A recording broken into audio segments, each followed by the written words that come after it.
একটি শিক্ষণীয়মূলক ঘটনা যা আপনার উপকারে অবশ্যই আসবে।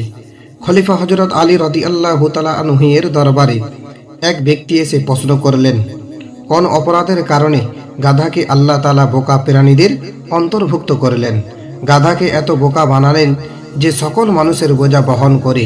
হযরত আলী রাদিয়াল্লাহু তাআলা আনহু কিছুটা মুচকি হেসে বললেন, ও আমার প্রিয় ভাই, তবে শোনো, আল্লাহ তার সকল প্রিয় সৃষ্টির কারো ওপর জুলুম করেন না।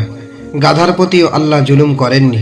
হযরত নূহ আলাইহিস সালাতু ওয়াস সালামের প্লাবনের আগে গাধারা অনেক বেশি চালাক ছিল, কিন্তু প্লাবনের সময় নৌকায় উঠে যায় এবং প্রয়োজনীয় খাদ্য ঠিকভাবে রেখেছিলেন নূহ আলাইহিস সালাতু ওয়াস সালাম। সেখানে সবাইকে নির্দিষ্ট পরিমাণ খাবার দেওয়া হতো, কিন্তু গাধারা অতিরিক্ত চালাক হওয়ার কারণে তার অন্য প্রাণীদের খাবার চুরি করে খেয়ে ফেলত। নূহ আলাইহিস সালাতু ওয়াস সালাম এ সম্পর্কে যখন বারবার জিজ্ঞাসা করতে থাকেন, প্রতিবারই তারা চালাকি করে অস্বীকার করত। বারবার অস্বীকার করার পর নূহ আলাইহিস সালাতু ওয়াস সালাম আল্লাহর দরবারে দোয়া করলেন, আল্লাহ, যারা অন্য প্রাণীদের খাবার খেয়ে নেয় তাদেরকে বোকা বানিয়ে দাও, যাতে করে তারা খাবার চুরি করার ক্ষমতা হারিয়ে ফেলে। আর সেই থেকে গাধারা সবচেয়ে বেশি বোকা প্রাণী হয়ে উঠল। তাই ভাই, গাধার মতো চুরি করে না খাওয়াই অনেক ভালো। পরিশ্রম করে খাবো ইনশাআল্লাহ। সত্যিকারের ইমাম মাহাদি আসবেন নীরবে, কিন্তু তার প্রভাব হবে বর্জ্যের মতো। যখন পৃথিবী অন্যায় আর জুলুমে ভরে যাবে, তখনই ইমাম মাহাদি আলাইহিস সালাতু ওয়াস সালামকে প্রেরণ করা হবে। তিনি 7 বছরে পৃথিবীতে ন্যায় শাসন কায়েম করবেন। অনেকে নিজেকে মাহাদি দাবি করবেন, কিন্তু আসল মাহাদি হবেন যিনি কোনো দাবি করবেন না, বরং মুসলিম উম্মাহ তাকে খুঁজে বের করবেন। সুবহানাল্লাহ। হরিণ 1 লাফে 13 হাত পর্যন্ত যেতে পারে, আর বাঘ 1 লাফে যেতে পারে 12 হাত পর্যন্ত। এদের একসাথে দৌড়াতে দিলে বাঘ কখনোই হরিণকে ধরতে পারার কথা নয়। কিন্তু হরিণ মাঝে মাঝে পেছনের দিকে তাকিয়ে বাঘের দূরত্ব দেখার চেষ্টা করে। হরিণের সবচেয়ে বড় ভুল হলো পেছনের দিকে তাকিয়ে অন্যের অবস্থান দেখতে চাওয়া। তাই আমাদের কখনোই উচিত নয় হরিণের মতো ভুল করা। জীবনে আমাদের অনেক ভুল আসবে, কিন্তু পেছনের দিকে তাকিয়ে দেখলে হবে না, সামনের দিকে আগাতে হবে। ইনশাআল্লাহ একদিন সফল হবে। আমি এমন একটি ঘটনা বলতে চাইছি যে ঘটনা শুনলে আপনার মনের মধ্যে অহংকার নষ্ট হয়ে যাবে ইনশাআল্লাহ। জুলাইবিব নামের একজন সাহাবী ছিলেন, যিনি দেখতে মোটেই সুন্দর ছিলেন না। সুন্দর মানুষকে যদি সুন্দর বলা হয়ে থাকে, তবে তাকে বলতে হতো উল্টোটা।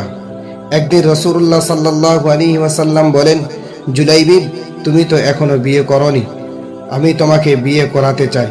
হযরত জুলাইবিব রাদিয়াল্লাহু তাআলা আনহু বলেন, হে আল্লাহর রাসূল, আপনি তো আমাকে বিয়ে করিয়ে দিতে চাচ্ছেন, ঠিকই কথা, কিন্তু ঘটনাক্রমে পরিস্থিতি যদি এই দাঁড়ায় যে আমাকে কেউ পছন্দ করছে না, তখন নবীজি সাল্লাল্লাহু আলাইহি ওয়াসাল্লাম বললেন, আল্লাহর নিকট তুমি মোটেই অপছন্দনীয় নয়। এরপর থেকে রাসূলুল্লাহ সাল্লাল্লাহু আলাইহি ওয়াসাল্লাম জুলাইবিবের জন্য পাত্রী খোঁজাখুঁজি শুরু করলেন। একদিন তার খেদমতে উপস্থিত হয়ে এক আনসারী সাহাবী তার বিধবা মেয়ের বিবাহের ব্যবস্থা করে দেওয়ার জন্য আবদার পেশ করলেন। রাসূলুল্লাহ সাল্লাল্লাহু আলাইহি ওয়াসাল্লাম বললেন, তোমার মেয়েকে আমার কাছের এক সাহাবীর সাথে বিবাহ দাও। আনসারী সাহাবী জিজ্ঞেস করলেন, হে আল্লাহর রাসূল, কে? তিনি বললেন, আমি জুলাইবিবের কথা বলছি। জুলাইবিব? হে আল্লাহর রাসূল, তাহলে আমার মেয়ের সাথে একটু পরামর্শ করে আসি। নবীজি সাল্লাল্লাহু আলাইহি ওয়াসাল্লাম বললেন, ঠিক আছে, পরামর্শ করে এসো। আনসারী সাহাবী বাড়ি গিয়ে তার স্ত্রীকে বললেন, আল্লাহর রাসূল সাল্লাল্লাহু আলাইহি ওয়াসাল্লাম তোমার মেয়ের জন্য বিয়ের প্রস্তাব দিয়েছে। স্ত্রী খুশি হয়ে বললেন, কার জন্য? আনসারী সাহাবী বললেন, জুলাইবিবের জন্য। স্ত্রী শুনে বললেন, না, এ হয় না কখনো, আমরা জুলাইবিবের কাছে মেয়ে বিয়ে দেব না। এমন কতজনকেই তো আমরা ফিরিয়ে দিয়েছি। আনসারী সাহাবী স্ত্রীর অমত শুনে চিন্তিত হয়ে পড়লেন। একদিকে নবীর আদেশ, অন্যদিকে স্ত্রীর অমত ও মেয়ের ভবিষ্যৎ। এমন অবস্থায় কি করব আমি? আনসারী সাহাবী চিন্তায় পড়ে গেলেন। এর মধ্যে পর্দার আড়াল থেকে মেয়েটি বলে উঠল, বাবা, আপনার কাছে বিয়ের প্রস্তাব কে পাঠিয়েছে? আনসারী সাহাবী বলল, আল্লাহর রাসূল। মেয়ে বলল, আল্লাহর রাসূল সাল্লাল্লাহু আলাইহি ওয়াসাল্লাম বিয়ের প্রস্তাব পাঠিয়েছেন, আর আপনি বিয়ে দিব না কি দিব না এই দুশ্চিন্তায় ভুগছেন? না বাবা, এখানে দুশ্চিন্তার কিছুই নেই। আমাকে আল্লাহ রসুলের কাছে নিয়ে চলুন, তিনি নিশ্চয়ই আমার কোনো অমঙ্গল চাইবেন না। মেয়ের কথা শুনে সাহাবী সম্মিত স্পষ্ট উচ্ছ্বাসে কথাগুলো রসুল্লাহ সাল্লাল্লাহু আলাইহি ওয়াসাল্লামকে জানালেন। রসুল্লাহ সাল্লাল্লাহু আলাইহি ওয়াসাল্লাম বেশ খুশি হলেন এবং জুলাইবিবের সাথে মেয়ের বিবাহ পড়িয়ে দিলেন। তারপর নবদম্পতির জন্য এ দোয়া করলেন, হে আল্লাহ, তুমি ওদের জীবনে কল্যাণের ধারা বইয়ে দাও, এদের জীবনে কষ্ট সম্মুখীন তুমি করো না। নবদম্পতির বিবাহের কিছুদিন যেতে না যেতেই জিহাদের ডাক চলে এলো। আল্লাহ রসুল সাল্লাল্লাহু আলাইহি ওয়াসাল্লাম জুলাইবিব জিহাদে যাবেন। যুদ্ধ শেষে অনেককেই খুঁজে পাওয়া যাচ্ছিল না। এমনও অবস্থায় রাসূলুল্লাহ সাল্লাল্লাহু আলাইহি ওয়াসাল্লাম জিজ্ঞাসা করলেন, আমি যে জুলাইবিবকে দেখছি না। সবাই তখন জুলাইবিবকে খুঁজতে শুরু করলেন, কিন্তু কোথাও পাওয়া যাচ্ছিল না।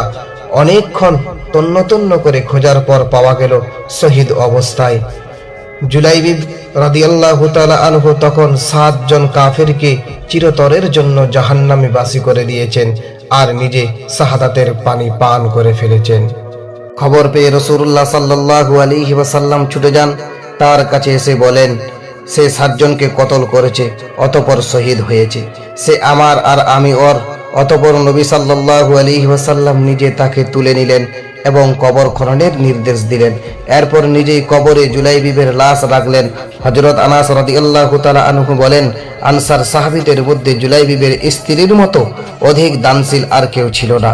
জুলাইবিবের মৃত্যুর পর অনেকেই বিবাহের প্রস্তাব নিয়ে ছুটে এসেছে, কিন্তু সে আর বিবাহ করেনি। দেখলেন তো একজনা মহিলা সাহাবী কিভাবে রাসূলুল্লাহ সাল্লাল্লাহু আলাইহি ওয়াসাল্লামের একটি ইশারায় একজন অসুন্দর মানুষকে বিবাহ করতে রাজি হয়ে গিয়েছিলেন। হ্যাঁ, যারা একনিষ্ঠভাবে আল্লাহ এবং তার রসুলের অনুগত্য স্বীকার করেন, রসুলের দেখানো পথ অনুযায়ী জীবন যাপন করেন, তাদের জন্য সব কিছু সম্ভব ও সহজ হয়ে যায়। আল্লাহ পাক আমাদেরকেও জীবনের বাঁকে বাঁকে আল্লাহর রসুলের অনুগত্য, অনুসরণ এবং অনুকরণ করার পূর্ণ তৌফিক নসিব করুন। আমিন।